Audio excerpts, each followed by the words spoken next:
So I want to ask you, Democrats, you love to protest and you're always out there protesting and about something. I was part of Promise Keepers back in the day. It was in the 90s. And I would take my men from the church to, we were there in D.C. when the D.C. Thing happened. And we went to South Carolina. I went to a whole bunch of places to go to Promise Keepers events, right? And that was wonderful. And um, there was a purpose to it. And the purpose was actually quite pure. And we had an event actually in Norfolk where Promise Keepers were there. And I went to the event and the news was there. And of course, the news is stupid. They send the wrong reporters and they make it like a deal where it's against feminism or I don't know against black people or against well, whatever the topic is. They always send the opposite, right? They never find out the story.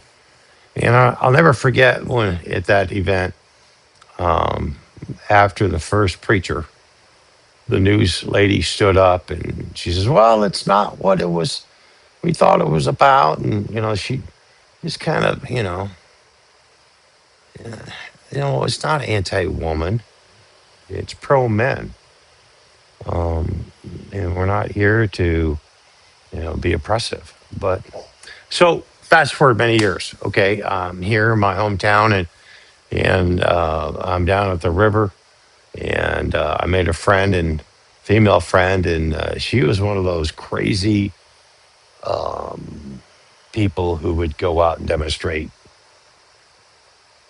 She never knew the facts, and she would tell me, "Yeah, I was out protesting against Promise Keepers." I says, "Really?" Yeah.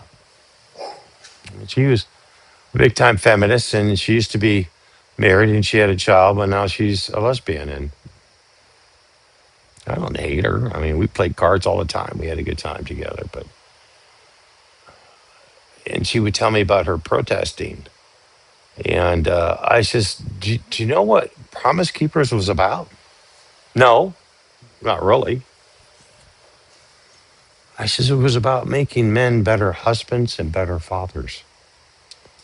And her eyes went, "What?"